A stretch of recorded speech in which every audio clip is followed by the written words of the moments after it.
പിതാവിനും പുത്രനും പരിശുദ്ധ റൂഹായുമായ സത്യേക ദൈവത്തിൻ്റെ തിരുനാമത്തിൽ തനിക്ക് സ്തുതി ആദ്യം മുതൽ ഇന്നും വന്നേക്കും തന്നെ ആമീൻ. ദൈവ തിരുനാമത്തിന് മഹത്വം ഉണ്ടായിരിക്കട്ടെ.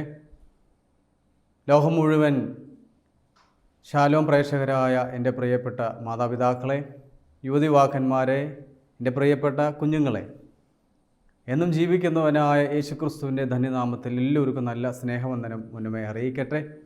ഈ കാലം അത്രയും ദൈവം നമ്മളെ പോറ്റി പുലർത്തി, നമ്മോട് കരുണ കാണിച്ചു, നമ്മളെ സ്നേഹിക്കുന്നു. ആ സ്നേഹത്തിൽ നിന്നുകൊണ്ട് നമുക്ക് ദൈവത്തെ ആരാധിക്കുവാൻ, ദൈവത്തെ സ്തുതിക്കുവാൻ, ദൈവത്തെ മഹത്വപ്പെടുത്തുവാൻ എനിക്ക് ലഭിച്ചിരിക്കുന്ന നല്ല അവസരം. നമുക്ക് ദൈവത്തോട് ചേർന്ന് നമുക്ക് ഈ ദിവസങ്ങളിൽ മുന്നോട്ട് പോകാൻ കർത്താവ് നമ്മളെ ബലപ്പെടുത്തട്ടെ എന്ന് പ്രാർത്ഥിക്കുകയും ചെയ്യും. പ്രിയമുള്ളവർ, ഈ ഭൂമിയിൽ നമുക്കറിയാം എല്ലാറ്റിനെയും തരംതിരിക്കാൻ നമുക്ക് സാധിക്കും രണ്ടായിട്ടാണ്. ഒരു സൈഡ് നന്മ, ഒരു സൈഡ് തിന്മ. ഇതിന് നമുക്ക് രണ്ടായിട്ട് തിരിക്കാൻ സാധിക്കും. എല്ലാ കാര്യങ്ങളും അങ്ങനെയാണ്. അതുകൊണ്ട് തന്നെ വചനവും പറയുന്നു, ഒരു സൈഡ് പാപവും മരണവും നിലനിൽക്കുക, എന്നാൽ മറ്റേ സൈഡ് രക്ഷയും കൃപയും നിലനിൽക്കുന്നുണ്ട്. രണ്ടിനും പ്രതീകങ്ങളുണ്ട്. രണ്ട് പ്രതീകങ്ങളും വേദപുസ്തക അടിസ്ഥാനത്തിൽ നമുക്ക് പരിശോധിച്ചാൽ കാണാൻ സാധിക്കും. ഉൽപ്പത്തി മുതൽ വെളിപാട് വരെയുള്ള എല്ലാ പുസ്തകവും നമ്മൾ പരിശോധിക്കുമ്പോഴും നമുക്ക് കണ്ടെത്താൻ സാധിക്കുന്ന രണ്ട് തലങ്ങൾ, രണ്ട് വ്യക്തിത്വങ്ങൾ, രണ്ട് സ്വഭാവങ്ങൾ, ഇതെല്ലാം നമുക്ക് തരംതിരിക്കാൻ സാധിക്കും. പരിശുദ്ധനായ പൗലോസ്ലീഹ തൻ്റെ റോമാക്കാർക്ക് എഴുതിയ ലേഖനം 5-ാം അധ്യായം 12 മുതലുള്ള വാക്യങ്ങൾ ഇതിങ്ങനെ നീണ്ടു കിടക്കുക. നമുക്ക് ഈ ദിവസങ്ങളിൽ ഓരോരോ കാര്യങ്ങൾ നമുക്ക് ചിന്തിക്കാം.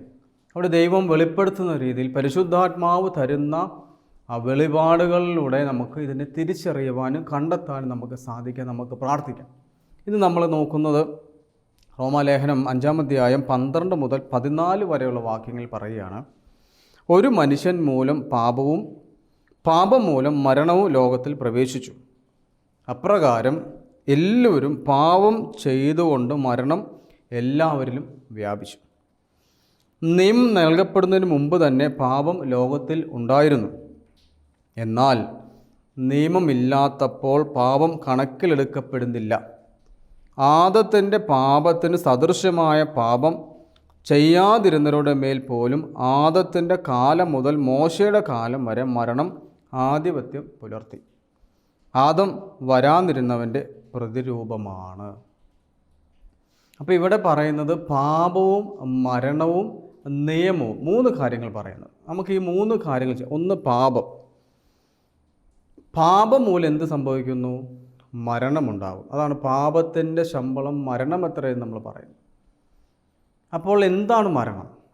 എന്താണ് പാപം? പാപം നമുക്ക് വേദപുസ്തക അടിസ്ഥാനത്തിൽ പരിശോധിക്കുമ്പോൾ കാണാൻ സാധിക്കുന്നു. 1 യോഹന്നാൻ്റെ ലേഖനം 3-ാം അധ്യായം 4 വരെയുള്ള പാപം ചെയ്യുന്നവൻ നിയമം ലംഘിക്കുന്നു, പാപം നിയമലംഘനമാണ്. അപ്പോൾ ഒരു നിയമം ലംഘിക്കുമ്പോൾ, അപ്പോൾ പാപവും നിയമവും തമ്മിലൊരു ബന്ധമുണ്ട്, പാപവും മരണവും തമ്മിലൊരു ബന്ധമുണ്ട്. ഇതിൽ 3ഉം നമ്മളെ സംബന്ധിച്ചിടത്തോളം നമ്മൾ ബന്ധപ്പെട്ട് നിൽക്കുന്നവർ, അല്ലെങ്കിൽ അതിൽ ജീവിക്കുന്നവരാണ്. ഈ 3 കാര്യങ്ങളും നമ്മൾ ഉൾപ്പെടുത്തിക്കൊണ്ടാണ് ജീവിതം നമുക്ക് മുന്നോട്ട് കൊണ്ടുപോകുന്നത്. അതിന് നിയമമില്ലാതെ നമുക്ക് ജീവിക്കാൻ പറ്റില്ല.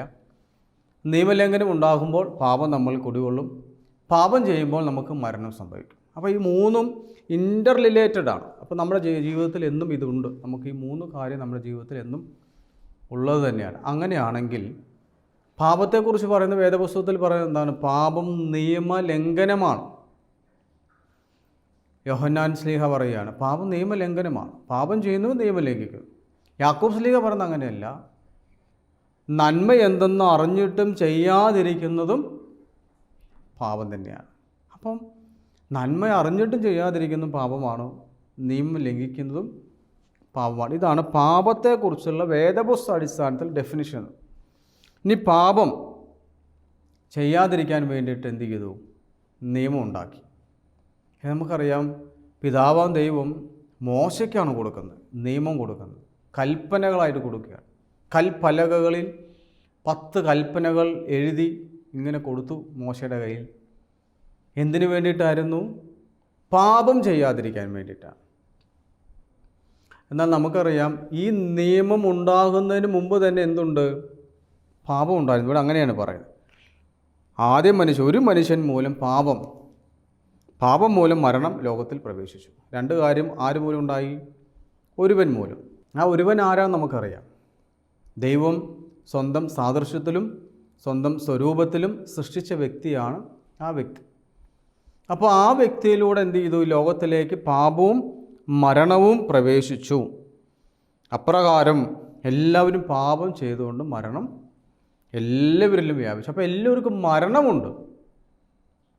മരണമില്ലാത്തവനായി ഈ ഭൂമിയിൽ ഒരുവനേ ഉള്ളൂ, അത് യേശുക്രിസ്തുവാണ്. അതാണ് മരണമില്ലാത്തവനെ നീ പരിശുദ്ധനാകുന്നു എന്ന് നമ്മൾ പറഞ്ഞത്. പലപ്പോഴും അവനെ കൊല്ലാൻ വേണ്ടിയാണ് ആഗ്രഹിച്ചെങ്കിലും അതിൽ നിന്നും ഉയർത്തെഴുന്നേറ്റവനാണ് എൻ്റെ ദൈവം, നമ്മുടെ ദൈവം. അവൻ്റെ പേര് യേശു എന്നാണ്. അപ്പോൾ അങ്ങനെയാണെങ്കിൽ മരണമില്ലാത്തവൻ ഈ ഭൂമിയിൽ ഒരാളേ ഉള്ളൂ. ബാക്കി എല്ലാവർക്കും എന്തുണ്ട്? മരണമുണ്ട്. ഇവിടെ പാപം വന്നു, മരണം എല്ലാവരിലും വ്യാപിച്ചു. എന്നാൽ ഈ പാപം ചെയ്യാതിരിക്കാൻ ദൈവം എന്ത് ചെയ്തു? നിയമം കൊടുത്തു. പക്ഷേ ഇവിടെ പറയാം, നിയമം നൽകപ്പെടുന്നതിന് മുമ്പ് തന്നെ പാപം ലോകത്തിലുണ്ടായിരുന്നു. എന്ന് വെച്ചാൽ നിയമം തരുന്നതിന് മുമ്പ് പാപം ഉണ്ടായിരുന്നു. അതുകൊണ്ടാണ് നിയമം കൊടുത്തത്. കാരണം ഇത് ചെയ്യാതിരിക്കാൻ വേണ്ടിയിട്ടാണ് നിയമം കൊടുത്തത്. പക്ഷേ ഈ നിയമത്തിൻ്റെ പ്രത്യേകത, നിയമം ഇവർ കൊടുത്തു. പാപം നിയമമില്ലാത്തപ്പോഴും പാപം ഉണ്ടായിരുന്നു. പക്ഷേ പാപമാണെന്ന് എനിക്ക് തിരിച്ചറിയാൻ തുടങ്ങിയത് എപ്പോഴാണ്? നിയമം ഉണ്ടായപ്പോഴാണ്. നിയമം വന്നപ്പോൾ എനിക്ക് മനസ്സിലായി എന്താണ് ഇത് തെറ്റാണ് എന്ന് വെച്ചാൽ നിയമം ലംഘിക്കുന്നവൻ പാപം ചെയ്യുന്നു. മനസ്സിലായി? ഇതാണ് വചനത്തിൻ്റെ അടിസ്ഥാനം. ഇവിടെ പാപം നിയമം വരുന്നതിന് മുമ്പേ ഉണ്ട്, പക്ഷെ അത്രയും നമ്മൾ അറിയില്ല, മനസ്സിലാവുന്നില്ല. ഇവിടെ പറയുകയാണ് പാപം ലോകത്തിലുണ്ടായിരുന്നു, എന്നാൽ നിയമം ഇല്ലാത്തപ്പോഴും പാപം ഉണ്ടായിരുന്നു. ആദത്തിൻ്റെ പാപത്തിന് സദൃശമായ പാപം ചെയ്യാതിരുന്ന മേലും ആദത്തിൻ്റെ കാലം മുതൽ മോശയുടെ കാലം മുതൽ വരെ മരണം ആധിപത്യം പുലർത്തിയിരുന്നു. അപ്പോൾ ഇതെല്ലാം ആദ്യകാലങ്ങളിൽ ഉണ്ടായിരുന്നു. മരണം ഉണ്ടായിരുന്നു, പാപം ഉണ്ടായിരുന്നു. പക്ഷേ നിയമം വന്നപ്പോൾ പാപം വെളിപ്പെടാൻ തുടങ്ങി. അതാണ് അതിൻ്റെ പ്രത്യേകത. നിയമം വന്നപ്പോൾ പാപം വെളിപ്പെടാൻ തുടങ്ങി. ഉദാഹരണത്തിന് നമ്മൾ താമസിക്കുന്ന ഒരു ദേശം, ഒരു രാജ്യം, ആ രാജ്യത്തിനൊരു നിയമമുണ്ട്. ആ നിയമം എല്ലാ രാജ്യത്തും ചിലപ്പോൾ ബാധകമാവണമെന്നില്ല. ഓരോ രാജ്യത്തിനും അതിൻ്റേതായ നിയമങ്ങളുണ്ട്. ചില രാജ്യങ്ങളിൽ, പ്രത്യേകിച്ച് യൂറോപ്പിൽ ചില രാജ്യങ്ങളിൽ 120 സ്പീഡെങ്കിൽ, 120 കിലോമീറ്റർ സ്പീഡാണെങ്കിൽ ചില രാജ്യം 140. ചില സ്ഥലങ്ങളിൽ 100 100 അതിൻ്റെ മാക്സിമം. ചില സ്ഥലങ്ങളിൽ അൺലിമിറ്റഡ് ആണ്, എത്ര സ്പീഡിൽ വേണം. അത് ഓരോ രാജ്യത്തിൻ്റെ നിയമമാണ്. ഞാൻ 120 സ്പീഡിൽ പോകുന്ന ഒരു റോട്ടിൽ ഞാൻ വരുന്ന വേറെ രാജ്യത്തിൽ നിന്നാണ്. ആ രാജ്യം എനിക്ക് തന്നിരിക്കുന്ന അൺലിമിറ്റഡ് 140 വരെ പോകാം എന്ന് പറഞ്ഞ് ആ 140 120 പോയാൽ അവിടെ പിടിക്കപ്പെടും. കാരണം ക്യാമറയുണ്ട്. നമ്മൾ പലപ്പോഴും പിടിക്കപ്പെടാതിരിക്കാൻ കാരണം എന്താണെന്ന് പറയുക പ്രിയമുള്ളവരെ? നമ്മുടെ ഭൗതികമായ ക്യാമറയെ നമുക്ക് ഭയം. എന്ന് വെച്ചാൽ മനുഷ്യൻ സ്ഥാപിച്ചിരിക്കുന്ന ക്യാമറയെ എനിക്ക് ഭയമുള്ളൂ. പക്ഷെ 10 മടങ്ങ് ശക്തിയുള്ളവനും സൂര്യനേക്കാൾ പ്രകാശമുള്ളവനുമായ ക്രിസ്തുവിൻ്റെ ദൈവത്തിൻ്റെ ക്യാമറ എനിക്ക് ഭയമില്ല. കാരണം അവൻ കാണുന്നില്ല. നമ്മളെ സംബന്ധിച്ച് അവൻ കാണുന്നില്ല. കാരണം ഇൻവിസിബിളാണ് നമ്മുടെ ദൈവം. നമ്മളെപ്പോഴും വിസിബിളായതിനെ ഭയമുള്ളൂ അല്ലേ? വിസിബിളായ എന്തിനെ നമ്മൾ ഭയം? മനുഷ്യനെ, അല്ലെങ്കിൽ ഇഴജന്തുക്കളെ, അല്ലെങ്കിൽ മൃഗങ്ങളെ. അത് വിസിബിളാണ്, നമുക്ക് ഭയമാണ്. ഇതാണ് നമ്മുടെ പ്രശ്നം. അപ്പോൾ നിയമം നമുക്ക് പലപ്പോഴും പാപം ചെയ്യാനുള്ള ഒരു ടെൻഡൻസി ആയിട്ട് പലപ്പോഴും മാറാൻ തുടങ്ങി. താഴേക്ക് നോക്കുമ്പോൾ നമുക്ക് കാണാൻ സാധിക്കും. പൗലോസ് അതിനെക്കുറിച്ച് പറയുന്നുണ്ട്. നമുക്ക് ഈ ദിവസങ്ങളിൽ ചിന്തിക്കാവുന്നു. അപ്പോൾ അതുകൊണ്ട് മനസ്സിലാക്കിയുള്ള ഈ ഭൂമിയിൽ പാപം, മരണം, നിയമം, ഇത് മൂന്നും നമ്മുടെ മുമ്പിലുണ്ട്. ഇത് മൂന്നിൽ നിന്നും എനിക്ക് ഒഴിഞ്ഞു മാറാൻ പലപ്പോഴും സാധിക്കാറില്ല. കാരണം വി ആർ ഹ്യൂമൻ ബീയിങ്സ്. നമ്മൾ മനുഷ്യരാണ്. ആ മനുഷ്യൻ്റെ പ്രവണതയാണ് എന്താണ്? ടെംപ്റ്റേഷൻ എന്ന് പറയുന്നത്. ഈ ടെംപ്റ്റേഷൻ ഉണ്ടായത് എപ്പോഴാണ്? സൃഷ്ടികാലം മുതൽ, സൃഷ്ടിയുടെ ആരംഭം മുതൽ ഈ ടെംപ്റ്റേഷൻ ഉണ്ട്. കാണാൻ നല്ലതാണ്, കഴിക്കാൻ നല്ലതാണ്, കഴിച്ചാൽ നീ ദൈവത്തെ പോലെയാകും. ടെംപ്റ്റേഷനാണ്. മനുഷ്യൻ ഈ 3 കാര്യങ്ങളാണ് വേട്ടയാടുന്നത്. ഉൽപ്പത്തി പുസ്തകത്തിൽ കാണാം, യോഹന്നാൻ്റെ 1-ാം ലേഖനത്തിൽ നമുക്കിത് കാണാൻ സാധിക്കും, ഈ 3 കാര്യങ്ങൾ.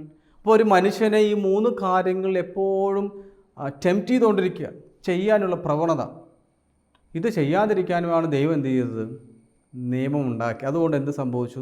നിയമം ഉണ്ടായ സ്ഥലത്ത് പാപം വർദ്ധിച്ചു. നമുക്കത് ആ വചനങ്ങൾ നമുക്ക് കേൾക്കാം. ഇവിടെ 5-ാം അധ്യായം 20-ാം വാക്യത്തിലാണ് അത് പറയുന്നത്. പാപം വർദ്ധിക്കാൻ നിയമം രംഗപ്രവേശം ചെയ്തു, എന്നാൽ പാപം വർദ്ധിച്ചെടുത്ത് കൃപ അതിലേറെ വർദ്ധിച്ചു. കാരണം നിയമം വന്ന് രംഗപ്രവേശം ചെയ്തപ്പോൾ പാപം വർദ്ധിക്കുകയാണ്. അതിന് കാരണമായി തീരുകയാണ്. കാരണം നമുക്കറിയാം നമ്മുടെ കുഞ്ഞുങ്ങളോട് നമ്മളൊരു കാര്യം പറയാണ്, നീ അത് ചെയ്യരുത്, ഒരു നിയമമാണ്. അപ്പൻ പറയുന്ന ഒരു നിയമമാണ്, ചെയ്യരുത്. അമ്മ പറയുന്ന ഒരു നിയമമാണ്, ചെയ്യരുത്. പക്ഷെ നമ്മുടെ കുഞ്ഞുങ്ങളോ അത് തന്നെ ചെയ്യും. കാരണം എന്താണ്? പാപം ചെയ്യാനുള്ള പ്രവണത. നിയമം ഉണ്ടായപ്പോൾ പാപം ചെയ്യാനുള്ള പ്രവണത കൂടുകയാണ് മനുഷ്യൻ. ഈ കാലാകാലങ്ങൾ നമ്മൾ പരിശോധിച്ച് നോക്കിയാൽ, ചരിത്രം പരിശോധിച്ചാലും വേദപുസ്തകം നോക്കിയാലും എല്ലാറ്റിലും കാണാൻ സാധിക്കുന്നത് ചെയ്യരുത് എന്ന് പറഞ്ഞ കാര്യം ചെയ്യുക എന്നുള്ളതാണ് മനുഷ്യൻ്റെ പ്രവണത. അത് എന്നിലും നിങ്ങളിലും അലിഞ്ഞു ചേർന്നിരിക്കുന്ന ഒരു സ്വഭാവമായി മാറി. ചിലതിൽ അത് പ്രത്യക്ഷമായി വെളിപ്പെടും. ചില കുഞ്ഞുങ്ങൾ അങ്ങനെ പ്രത്യക്ഷമായിട്ട് വെളിപ്പെടും. ചില കുഞ്ഞുങ്ങൾ ഭയപ്പെടും, അയ്യോ വേണ്ട. ഞങ്ങൾ അച്ഛന്മാർ പലപ്പോഴും ഭയപ്പെടും, അയ്യോ തിരുമേനി വല്ലതും പറയുമല്ലോ, അല്ലെങ്കിൽ ഞങ്ങളൊരു അധികാരിയുടെ കീഴിലാണ്. എന്നാൽ ഇതൊന്നും ഇല്ലാത്തവനെ സംബന്ധിച്ച് ഒരു പ്രശ്നവുമില്ല. എനിക്ക് എൻ്റെ ഇഷ്ടത്തിന് ഞാൻ ജീവിക്കും, ആരെന്നോട് ചോദ്യം ചെയ്യാനില്ല. ബിക്കോസ് ഞാൻ ആസ് എ പ്രീസ്റ്റ്, ഞാനൊരു മനുഷ്യനാണ്, ഒരു പുരോഹിതനാണ്. അപ്പോൾ എന്നെ ചോദ്യം ചെയ്യാൻ ആർക്കും, ഞാൻ പലപ്പോഴും പറയാം, നിങ്ങളാരാണ് എന്നെ ചോദ്യം ചെയ്യാൻ? ഞാനൊരു അച്ഛനാണ്, എന്നെ നിയമിച്ചിരിക്കുന്നത് മെത്രാപ്പോലിത്തയാണ്. ഞാനിരുന്ന പള്ളികളിലെല്ലാം ഞാനിങ്ങനെ പ്രശ്നം ഉണ്ടാക്കിയിട്ടുണ്ട് പ്രിയമുള്ളവർ. പലപ്പോഴും അതുകൊണ്ട് തന്നെ ഞാനിരുന്ന പള്ളികൾ ഒരു കമ്മിറ്റിക്കാർക്ക് എന്നെ ഇഷ്ടമല്ല. കാരണം ഞാനിതുപോലെ പറയുന്ന ആളായിരുന്നു. ഒരു കാലഘട്ടത്തിൽ ഇങ്ങനെ ധിക്കാരം പറഞ്ഞ് അഹങ്കാരം പറഞ്ഞ് ക്രിസ്തുവിനെ കൊടുക്കാൻ സാധിച്ചില്ല. വേദനയോടെ പറയട്ടെ, എനിക്ക് സാധിച്ചില്ല. ഞാൻ പലപ്പോഴും എൻ്റെ ആ പൗരോഹിത്യ ജീവിതത്തിൽ ഞാൻ മനസ്സിലാക്കിയ ചില ഡിസിഷൻസും ഇതെല്ലാം എന്നെ വേട്ടയാടിയത് ക്രിസ്തുവിൻ്റെ മൂല്യത്തേക്കാൾ വലുതായിട്ട് ഞാൻ അതിനെ കണ്ടു. അതുകൊണ്ട് എന്ത് സംഭവിച്ചു? ആർക്കും ദൈവത്തെ കൊടുക്കുവാൻ, ക്രിസ്തുവിൻ്റെ സ്നേഹത്തെ പകർന്നു കൊടുക്കാൻ പലപ്പോഴും എനിക്ക് സാധിക്കാതെ പോയിരുന്നു. കാരണം നിയമത്തെ ഞാൻ മസിൽ പിടിച്ചു. പക്ഷേ എന്ത് സംഭവിച്ചു? ജനം മുഴുവൻ പാപത്തിലേക്ക് പോയി. ഇത് പറഞ്ഞപ്പോൾ അവർക്കുണ്ടായ വിഷമവും വേദനയും പുരോഹിതനോടെതിരെ ചെയ്യാനുള്ള പാപത്തിന് കാരണമായി തീർന്നു പ്രിയമുള്ളവർ. അതുകൊണ്ട് നിയമം ഒരിക്കലും പാപം ഇല്ലാതാക്കുന്നില്ല, മറിച്ച് പാപം വർദ്ധിക്കാൻ ഇടയായി തീർന്നു. ഞാൻ പറഞ്ഞല്ല, വചനം പറയും. നിയമം പലപ്പോഴും പാപം വർദ്ധിക്കാൻ ഇടയായി തീരുക. പക്ഷേ പൗലോസ്ലീഹ അതിനും സൊല്യൂഷൻ പറയുന്നുണ്ട്. നമുക്ക് താഴേക്ക് വായിക്കാം. താഴെ 15-ാം വാക്യം മുതൽ പറയുകയാണ്, എന്നാൽ പാപം പോലെയല്ല കൃപാദാനം. ഒരു മനുഷ്യൻ്റെ പാപം മൂലം വളരെ പേർ മരിച്ചുവെങ്കിൽ ദൈവകൃപയും യേശുക്രിസ്തു എന്ന ഒരു മനുഷ്യൻ്റെ കൃപാദാനവും അനേകർക്ക് എത്രയധികം സമൃദ്ധമായി ലഭിച്ചിരിക്കുന്നു. ഇതാണ് അതിൻ്റെ അർത്ഥം. ഇതാണ് ദൈവം നമുക്ക് തരുന്ന ഒരു ഗിഫ്റ്റ്. എന്താണ്? കൃപാദാനം. വളരെ വ്യക്തമായിട്ട് പറയും, ഒരു മനുഷ്യൻ മൂലം പാപം ഈ ഭൂമിയിലേക്ക്, ലോകത്തിലേക്ക് വന്നു. ഒരു മനുഷ്യൻ മൂലം കൃപാദാനം, കൃപ ഈ ഭൂമിയിലേക്ക് വന്നു. അപ്പോൾ പാപത്തിൽ നിന്നും, നിയമത്തിൽ നിന്നും, മരണത്തിൽ നിന്നും ഒരുവൻ എന്ത് ചെയ്യണം? ട്രാൻസ്ഫോം ആകേണ്ടത് ഏത് ഭാഗത്തേക്കാണ്? കൃപയിലേക്ക് അവൻ വരണം. കൃപ യേശുക്രിസ്തുവാണ് പ്രിയമുള്ളവരെ, പരിശുദ്ധാത്മാവാണ്, ദൈവമാണ് അവൻ. അതുകൊണ്ടാണ് ലൂക്കോസിൻ്റെ സുവിശേഷം 1-ാം അധ്യായം 30-ാം വാക്യത്തിൽ പറയും, മറിയമേ നീ ഭയപ്പെടേണ്ട, ദൈവത്തിൻ്റെ തിരുസന്നിധി നീ കൃപ കണ്ടെത്തിയിരിക്കുന്നു, നീ ദൈവത്തെ കണ്ടെത്തിയിരിക്കുന്നു. ദൈവത്തെ കണ്ടെത്തുന്നവൻ കൃപയിലാണ് പ്രിയമുള്ളവർ. നമ്മളിപ്പോഴും എവിടെയാണ്? നമ്മൾ നിയമം പാലിക്കാൻ വേണ്ടി ഇങ്ങനെ ബുദ്ധിമുട്ടുകയാണ്, വിഷമിക്കുകയാണ്. It's very horrible. ചിലർ പറഞ്ഞു ഭയങ്കര പാടാണ്, യൂറോപ്പിലേക്ക് എങ്ങനെ ഞാൻ നിയമം പാലിക്കും? ആഗ്രഹമുണ്ട്, ഉപവസിക്കുന്ന ആഗ്രഹമുണ്ട്, തണുപ്പാണ്, അല്ലെങ്കിൽ ചൂടാണ്, അല്ലെങ്കിൽ നോമ്പെടുക്കാൻ പറ്റുന്നില്ല. അപ്പം നിയമം നമുക്ക് അരോചകമായി മാറും. നിയമം നമ്മളെ പാപം ചെയ്യാൻ പ്രേരിപ്പിക്കുന്നതായിട്ട് മാറുന്നു. കാരണം നമ്മൾ നിയമത്തെ കോൺസെൻട്രേറ്റ് ചെയ്യുന്നുണ്ടാണ്. നിയമം പാപം ചെയ്യുന്നു, പാപം നമ്മളെ മരണത്തിലേക്ക് ചെന്നെത്തിക്കുക. എന്ന് വെച്ചാൽ ദൈവവുമായിട്ടുള്ള ബന്ധം നഷ്ടപ്പെടുന്ന അവസ്ഥയാണ് മരണം എന്ന് പറയും. ദൈവികമായ അവസ്ഥയിൽ നിന്നും ഞാൻ ഭൗതികനായി ഈ മരണത്തിന് കീഴ്പ്പെടുകയാണ്. എൻ്റെ ആത്മാവ് ഈ ഭൂമിയിൽ ജീവിച്ച് മരിക്കപ്പെടുന്നു. ഞാൻ മരണത്തിന് ശേഷം ദൈവമായിട്ട് ചേരണം. ഇതാണ് സഭയുടെ പഠിപ്പിക്കൽ. പക്ഷേ നമുക്കത് സാധ്യമല്ലാതെ പോകുന്നതിന് കാരണം കൃപയിൽ നിന്ന് നമ്മൾ നഷ്ടപ്പെട്ടു പോകുന്നുണ്ട്. ഇവിടെ പറയുകയാണ്, യേശുക്രിസ്തു എന്ന മനുഷ്യൻ്റെ കൃപാദാനം അനേകർക്ക് എത്രയോ സമൃദ്ധമായി ലഭിച്ചിരിക്കുന്നു. വീണ്ടും 16-ാം വാക്യം പറയുകയാണ്, ഒരുവൻ്റെ പാപത്തിൽ നിന്നുളവായ ഫലം പോലെയല്ല ഈ ദാനം. അതാണ് പ്രത്യേകത. ക്രിസ്തുവിൻ്റെ കൃപാദാനത്തെക്കുറിച്ച് പൗലോസ്ലീഹ പറയുകയാണ്, ഒരുവൻ്റെ പാപത്തിൽ നിന്നും ഉളവായ ഫലം പോലെയല്ല ഈ ദാനം. ഇറ്റ്സ് ഡിഫറൻറ്റ്, വ്യത്യസ്തതയുണ്ട് യേശുക്രിസ്തുവിൻ്റെ കൃപാദാനത്തിന്. അതുകൊണ്ടാണ് വ്യഭിചാരിണിയായ സ്ത്രീയോട് യേശുക്രിസ്തു പറയാൻ സാധിച്ചത്, യു ഡോണ്ട് വറി, നീ എന്തിന് വിഷമിക്കണം, നിന്നെ കല്ലെറിയാൻ ഈ ഭൂമിയിൽ ആരുമില്ലെന്ന് എനിക്ക് നല്ല ബോധ്യമുണ്ട്. അതുകൊണ്ടാണ് ഞാൻ പറഞ്ഞത്, നിങ്ങളിൽ പാവമില്ലാത്തവൻ അവളെ കല്ലെറിയാൻ. അതുകൊണ്ട് കർത്താവ് പറഞ്ഞു, ഞാൻ നിന്നെ വിധിക്കുന്നില്ല കേട്ടാ, നീ നല്ല സ്ത്രീയായി മാറണം, നീ നല്ലവളായി, ദൈവത്തെ അറിഞ്ഞവളായി, ദൈവ പൈതലായി നീ മാറണം. ഇതേ ഉള്ളൂ പ്രിയമുള്ള യേശുക്രിസ്തുവിൻ്റെ ആഗ്രഹം.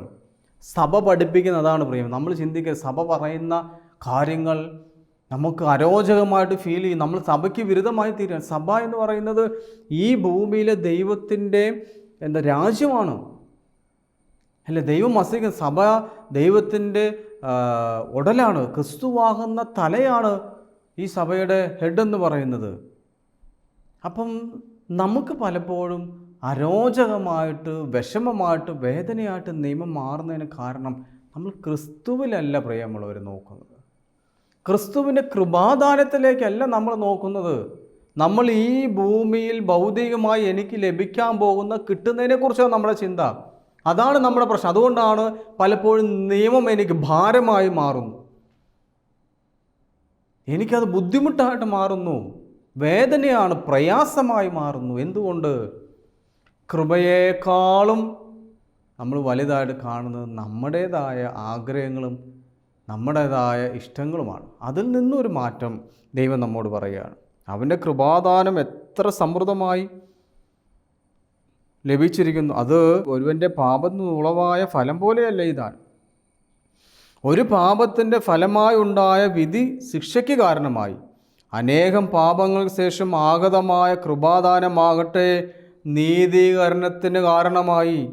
ഇവിടെ പറയുകയാണ്, വളരെ വ്യക്തമായിട്ട് ഇവിടെ പറയുകയാണ്, പാപത്തിൻ്റെ ഫലം ഒരു ശിക്ഷാവിധി ഉണ്ടായി, എന്നാൽ ഇതാ പാപങ്ങൾക്ക് ശേഷം, അനേകം പാപങ്ങൾക്ക് ശേഷം ആഗതമായ കൃപാദാനം നീതീകരണത്തിന്, ജസ്റ്റിഫിക്കേഷൻ, നീതീകരണത്തിന് കാരണമായി.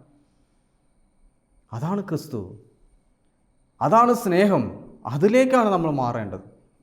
താഴെ വീണ്ടും പറയും, ഒരു മനുഷ്യൻ്റെ പാപത്താൽ ആ മനുഷ്യൻ മൂലം മരണം ആധിപത്യം നടത്തിയെങ്കിൽ കൃപയുടെയും നീതിയുടെയും ദാനത്തിൻ്റെയും സമൃദ്ധി സ്വീകരിക്കുന്നവർ യേശുക്രിസ്തു എന്ന ഒരു മനുഷ്യൻ മൂലം എത്രയോ അധികമായി ജീവനിൽ വാഴും. അപ്പം മരണത്തിൽ നിന്നും നമ്മൾ എന്തായിട്ട് മാറണം? ജീവനിലേക്ക് മാറണം, നിത്യജീവൻ്റെ അനുഭവത്തിലേക്ക് മാറണം. നിയമം ഇപ്പോഴും നിലനിൽക്കുന്നുണ്ട്. നിയമം പാപത്തിലേക്കും പാപം മരണത്തിലേക്ക് ചെന്നെത്തിക്കുമ്പോൾ നമുക്ക് നിയമം കൃപയിലേക്കും കൃപയിൽ നിന്ന് നിത്യജീവനിലേക്ക് ചെന്നെത്തണം. യോഹന്നാന്റെ സുവിശേഷം 17:3, ഏകസത്യമായ അവിടുത്തെയും അങ്ങ് അയച്ച യേശുക്രിസ്തുവിനെ അറിയുക എന്നതാണ് നിത്യജീവൻ. ഈ മൂന്നിൽ നിന്നും നിയമം നമുക്ക് സെൻറ്ററാണ്. നിയമം ഇല്ലാതെ നമുക്ക് മുന്നോട്ട് പോകാൻ പറ്റില്ല, അല്ലേ? എല്ലാവരും ഒരു സിസ്റ്റം ആവശ്യമാണ്. സിസ്റ്റം ഇല്ലാതെ നമുക്ക് മുന്നോട്ട് പോകാൻ പറ്റത്തില്ല പ്രിയമുള്ള. അതാണ് നിയമം. നിയമത്തിൽ നിന്നും രണ്ട് കാര്യങ്ങൾ ഉണ്ടാകുന്നു, പാപം, മരണം. അതേ നിയമത്തിൽ നിന്നും ഉണ്ടാകേണ്ടത് നീതീകരണം എന്ന് വെച്ചാൽ കൃപയും ജീവനും, നിത്യജീവനും. ഇത് രണ്ടിൽ ഞാൻ ഏത് കാറ്റഗറിയിലാണ് പോകുന്നത്? നിയമം എനിക്ക് എന്തായിട്ട് മാറും? ഇത് നമ്മൾ ചിന്തിക്കേണ്ടതാണ്. അതാണ് താഴെ പറയുകയാണ്, ഒരു മനുഷ്യൻ്റെ പാപം എല്ലാവർക്കും ശിക്ഷാവിധിക്ക് കാരണമായതുപോലെ ഒരു മനുഷ്യന് നീതിപൂർവമായ പ്രവൃത്തി എല്ലാവർക്കും ജീവദായകമായ നീതീകരണത്തിന് കാരണമായി തീർന്നു. ഒരു മനുഷ്യൻ്റെ അനുസരണക്കേടിനാൽ അനേകർ പാപികളായി തീർന്നതുപോലെ ഒരു മനുഷ്യൻ്റെ അനുസരണത്താൽ അനേകർ നീതിയുള്ളവരാകും. പാപം വർദ്ധിപ്പിക്കാൻ നിയമം ലംഘപ്രവേശം ചെയ്തു, എന്നാൽ പാപം വർദ്ധിച്ചെടുത്തിട്ട് കൃപ അതിലേറെ വർദ്ധിച്ചു. അങ്ങനെ പാപം മരണത്തിലൂടെ ആധിപത്യം പുലർത്തിയതുപോലെ കൃപ നീതി വഴി നമ്മുടെ കർത്താവായ യേശുക്രിസ്തുവിലൂടെ നിത്യജീവനിലേക്ക് നയിക്കുവാൻ ആധിപത്യം പുലർത്തും. ഞാൻ പറഞ്ഞ കാര്യങ്ങളാണിത്. പൗലോസ്ലീഹ വളരെ വ്യക്തമായിട്ട് പറയുകയാണ്, നിയമം പാപത്തിലേക്കും പാപം മരണത്തിലേക്കും ഒരു വ്യക്തിയെ നയിക്കും. എന്നാൽ യേശുക്രിസ്തുവാകുന്ന കൃപാദാനത്തിലൂടെ, നീതീകരണത്തിലൂടെ എന്ത് സംഭവിക്കണം? നിയമം അത് കൃപയിലേക്കും കൃപയിൽ നിന്ന് നിത്യജീവനിലേക്കും, നീതീകരണത്തിലൂടെ നിത്യജീവനിലേക്ക് നീ പോകണം. അപ്പം നിയമം പാലിക്കുക എന്നുള്ളത് എൻ്റെ കർത്തവ്യമാണ്. എന്നാൽ ഞാൻ നിയമം പാലിക്കാൻ വേണ്ടി പരിശ്രമിച്ചു കൊണ്ടിരിക്കുമ്പോൾ ഞാൻ പാപത്തിൽ പോകാതെ കൃപയിലായി തീരാൻ എനിക്ക് സാധിക്കണം. കൃപയിലായി തീർന്ന ഒരു വ്യക്തിയെ സംബന്ധിച്ചിടത്തോളം അവന് നിയമം പാലിക്കാൻ എളുപ്പമാണ്. ഇന്ന് എനിക്ക് നിയമം പാലിക്കാൻ കഷ്ടമാണ്, ബുദ്ധിമുട്ടാണ്. കാരണം എന്താണ്? ഞാൻ പാപത്തിലാണ്. ഓരോ നിയമം ലംഘിക്കുമ്പോൾ എനിക്ക് ഫ്രസ്ട്രേഷൻ കൂടുകയാണ്, എനിക്ക് ഭയം കൂടും. അയ്യോ, ഞാൻ തെറ്റ് ചെയ്തു, പ്രാർത്ഥിച്ചില്ല, പള്ളിയിൽ പോയില്ല, ഞാൻ പാപം ചെയ്തു, മ്ലേച്ഛപാപങ്ങൾ വീണുപോയി, മദ്യപിച്ചു, പുകവലിച്ചു, നിയമം ലംഘിച്ച് പാപം എന്നിങ്ങനെ കിടക്കുകയാണ്. അപ്പോൾ നമുക്ക് ഭയം വരുന്നു, മരണഭയം വരുന്നു. മരിക്കുമോ? അയ്യോ, എൻ്റെ ആത്മാവ് നഷ്ടപ്പെടുമോ? പക്ഷെ ഇവിടെ കൃപ, നിത്യജീവൻ ഇത് നിലനിൽക്കുമ്പം നിയമം ഭയങ്കര ഈസിയാണ്. കാരണം കൃപയിലായി തീർന്നവന് ശിക്ഷാവിധിയില്ല. വചനം പറയുന്നുണ്ട്. നമുക്ക് അടുത്ത ദിവസങ്ങൾ അത് ശ്രദ്ധിച്ച് നോക്കാം. അപ്പോൾ കൃപയിലായിരിക്കുന്ന ഒരു വ്യക്തിയെ സംബന്ധിച്ചിടത്തോളം അവന് ഈ നിയമം വളരെ ഈസിയാണ്, മുന്നോട്ട് പോകാൻ എളുപ്പമാണ്, എളുപ്പത്തിൽ നമുക്ക് ചെയ്യാൻ സാധിക്കും. പക്ഷെ ഇപ്പോൾ നമുക്ക് എന്താണ്? ഭാരമാണ്. ആ ഭാരം മാറണമെങ്കിൽ നീ പാപത്തിൽ നിന്നും കൃപയിലേക്ക് വരണം. നിയമം പാലിക്കാൻ എളുപ്പം കൃപയിലായിത്തീരുക എന്നുള്ളതാണ് പറയുന്നത്. നമ്മളെല്ലാം പലപ്പോഴും, ഞാനെല്ലാം ഈ കാലം വരെയും ചിന്തിച്ചുകൊണ്ടിരുന്നത് നിയമം പാലിക്കുക, നിയമം തെറ്റിക്കാതെ നിയമം പാലിക്കുക. അതുകൊണ്ട് ഞാൻ പറഞ്ഞില്ല, എൻ്റെ പൗരോഹിത്യ ജീവിതത്തിൽ നിയമത്തിന് ഒത്തിരി പ്രാധാന്യം കൊടുത്ത് ക്രിസ്തുവിൻ്റെ സ്നേഹം കൊടുക്കാൻ സാധിക്കാതെ പോയിട്ടുണ്ട്. എത്രയോ ദേവാലയങ്ങളിൽ ഇന്നും അവർക്ക് പലർക്കും എൻ്റെ വിഷമമാണ്. എൻ്റെ കാര്യം പറയുമ്പം ഇപ്പോഴും എതിർക്കുന്നവരും വെറുക്കുന്നവരും ഉണ്ട്. കാരണം ഞാൻ നിയമത്തെയാണ് നോക്കിയത്. നിയമത്തിന് വേണ്ടി ഞാൻ പലപ്പോഴും നിലനിന്നുകൊണ്ട് ചുറ്റുപാടും പാപം വർദ്ധിച്ചെന്നല്ലാതെ ദൈവത്തിൻ്റെ കൃപ, ദൈവത്തിൻ്റെ സ്നേഹം ഇനി കൊടുക്കാൻ പറ്റിയില്ല പ്രിയം. അതുകൊണ്ട് പ്രിയമുള്ള നിങ്ങളുടെ കുഞ്ഞുങ്ങളെ നിയമം പാലിക്കാൻ പഠിപ്പിക്കുന്നേക്കാൾ ക്രിസ്തുവിനെ കൊടുക്കുക, കൃപയെ കൊടുക്കുക. നിങ്ങൾ കുഞ്ഞ് തന്നെ ചെയ്യും. നിങ്ങൾ നിർബന്ധിക്കേണ്ട. നമ്മളിപ്പോൾ എല്ലാം പ്രാർത്ഥിക്കടാ, പള്ളി പോടാ, കുമ്പസാരിക്കടാ, എന്ത് കാര്യം? നമ്മളെ ഭയന്ന് ചെയ്യാതിരിക്കും. സ്നേഹത്തിലൂടെ ചെയ്യാൻ നമ്മളെ കുഞ്ഞുങ്ങൾ തയ്യാറാകുന്ന യേശു വന്ന സ്നേഹത്തിലൂടെ അവന് കൊടുക്കുമ്പോൾ അവൻ്റെ ഉള്ളിലൊരു വേദന ഉണ്ടാകും. ഞാൻ ചെയ്യാതിരുന്നാൽ അതൊരു കടമായി മാറും.